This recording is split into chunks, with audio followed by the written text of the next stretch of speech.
नमस्कार। मेरा नाम है डॉक्टर सुनील कुमार राणा। जिस विषय पे मैं बात करने वाला हूँ उसका नाम है हेयर लॉस या एलोपेशिया। हेयर लॉस या तो आपके स्कैल्प से होगा या एंटायर बॉडी से हो सकता है। ये या तो टेम्परेरी होगा या तो परमानेंट हो सकता है। ये हार्मोनल इश्यूज की वजह से, हेरिडिटी की वजह से, मेडिकल कंडीशन की वजह से या नॉर्मल एज की वजह से भी हो सकता है। इसमें जो हम वर्ड यूज करते हैं वो है बॉल्डनेस यानी गंजापन। ये तब देखा जाता है जब स्कैल्प से काफी गुच्छों के फॉर्म में बाल निकल जाते हैं, पैच के फॉर्म में बाल निकल जाते हैं और एरिया थोड़ा चिकना हो जाता है। उसको हम बॉल्डनेस यानी कि हम उसको गंजापन बोलते हैं। इस केस में देखा जाता है कि हेरिडिटी इश्यूज के साथ साथ एज फैक्टर भी काम करता है। अब हम बात करते हैं कि इसके क्या आपको सिम्टम्स देखने के लिए मिलेंगे। पहला जो सिम्टम होता है वो है gradual thinning of hairs over scalp.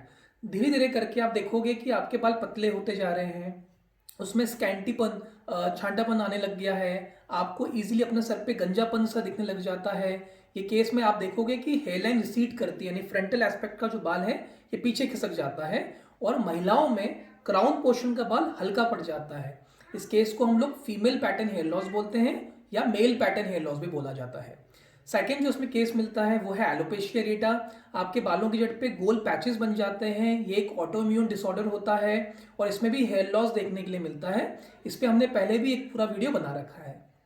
तीसरी जो कंडीशन होती है उसमें पैच बन जाते हैं स्कैल्प के ऊपर, लेकिन स्केलिंग या खारिश देखने के लिए मिलती है जिसको हम लोग टीनिया कैपिटस यानी कि एक किस्म का फंगल इन्फेक्शन ओवर स्कैल्प देखते हैं। चौथा जो इसमें रीजन देखने के लिए मिलता है कि सडन हेयर लॉस होता है, एकदम से आप देखोगे कि आपके बाल झड़ जाते हैं। ये हो सकता है फिजिकल या मेंटल ट्रॉमा या स्ट्रेस की वजह से। ये टेम्पररी है, इसके बाद दोबारा से बाल आपके वापस आ जाते हैं कुछ समय के बाद जैसी कंडीशन सबसाइड होती है। और जो लास्ट रीजन होता है इसमें वो हम देखते हैं कि सडन लॉस होता है पूरे शरीर का बाल का भी। आप देखोगे कि आपके बाल एकदम से सर के भी और शरीर के भी झड़ जाते हैं।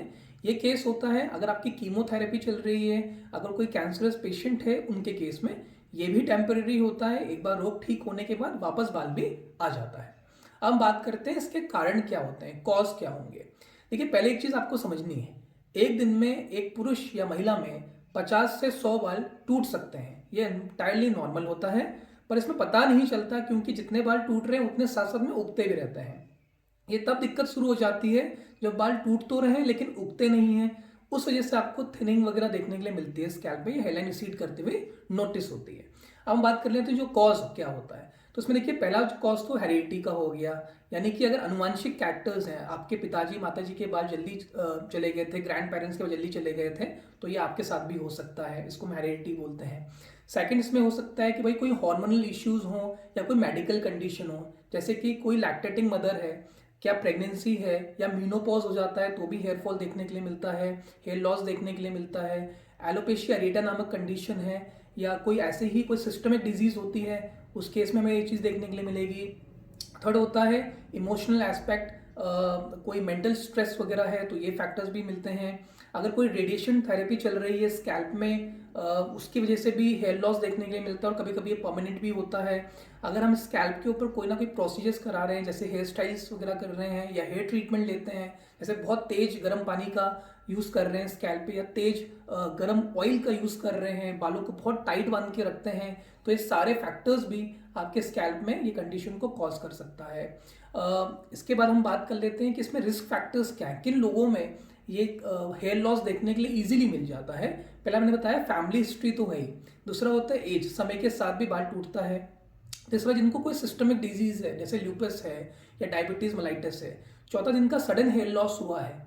पांचवा ऐसा भी हो सकता है जो लोग डाइटरी इंटेक ठीक से नहीं लेते, जिनको न्यूट्रिशनल डेफिशिएंसी रहती है, खान पान में गड़बड़ी कर रहे हैं या वो पोषण युक्त खाना नहीं लेते, उन केस में भी हेयर लॉस या हेयर फॉल देखने के लिए काफ़ी ज़्यादा मिल जाता है। हम बात करते हैं कि इसको प्रिवेंट कैसे किया जा सकता है, आप कैसे अवॉइड कर सकते हैं हेयर लॉस या हेयर फॉल को।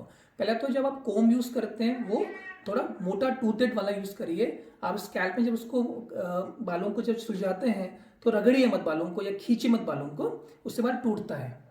आप इसमें जो टाइट ब्रेड्स वगैरह होते हैं या रबर बैंड होते हैं जरा अवॉइड करा करिए, बिकॉज उससे ट्रैक्शन होता है, बालों को तिरछा वगैरह मत बांध के रखिए, बालों जरा टाइट बांध के मत रखिए, इस बेसिक चीज़ों का ध्यान दीजिए।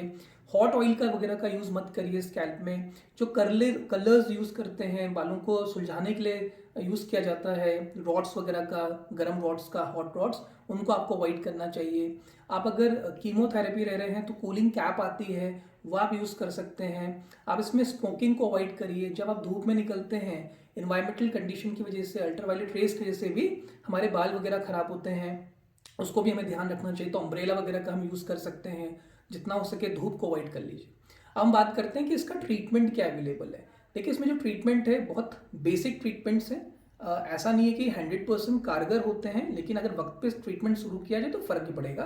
तो पहला इसमें होता है मिनॉक्सिडिल। ये एक स्प्रे के फॉर्म में मिल जाता है, जेल के फॉर्म में, लोशन फॉर्म के फॉर्म में मिल जाता है। 2%, 5%, 10% वो आपका डॉक्टर डिसाइड करके आपको देगा। सेकंड जो इसमें देते हैं हम लोग, डीएसटी ब्लॉकर देते हैं। जो टेस्टोस्टेरोन हार्मोन होता है वो डीएसटी में कन्वर्ट होता है, डाईहाइड्रोटेस्टोस्टेरोन, उसको ये रोकता है। इसको हम डीएसटी ब्लॉकर्स बोलते हैं, जिसे फिनेस्ट्राइड दी जाती है। स्पाइनोलेक्टोन करके गोली दी जाती है इस केस में। जनरली हम लोग 16, 17, 18 में जो बच्चे लोग हमारे पास आते हैं हेयर लॉस लेके, हेयर फॉल लेके, उनके केस में हम लोग इसको ऐड कर देते हैं। चौथा, इसमें मल्टीविटामिन न्यूट्रिशन डेफिशिएंसी होती है तो कैल्शियम मैथोनेट, बायोटीन, ये सब हम लोग उसमें ऐड कर देते हैं। कुछ थेरेपीज़ की अगर हम बात करें तो पीआरपी थेरेपी काफ़ी अच्छा रिजल्ट देती है, हम लोग काफ़ी पेशेंट्स में करते हैं। और वक्त पे अगर इसको शुरू कर दिया जाए मेडिकेशन के साथ तो हमने देखा है कि हेयर ग्रोथ भी पेशेंट्स में मिल जाती है। प्लेटलेट रिच प्लाज्मा यानी पीआरपी पे भी हमने पहले एक पूरा वीडियो बना रखा है, उसको आप ज़रूर जाके देख लीजिए। थर्ड, इसमें जो फैक्टर्स काम करेंगे वो है कि भाई आप अपना स्कैल्प का कैसा ध्यान रख रहे हैं, क्या आप अपना बालों में ज़्यादा कर्ल तो नहीं कर रहे हैं, एजेंट्स वगैरह का यूज़ तो नहीं कर रहे हैं, इस पर आप ध्यान देंगे। और जब कुछ भी बचता ही नहीं है, बाल आ ही नहीं रहे हैं, गंजापन दिखने लग गया है, तो लास्ट बचता है हेयर ट्रांसप्लांटेशन।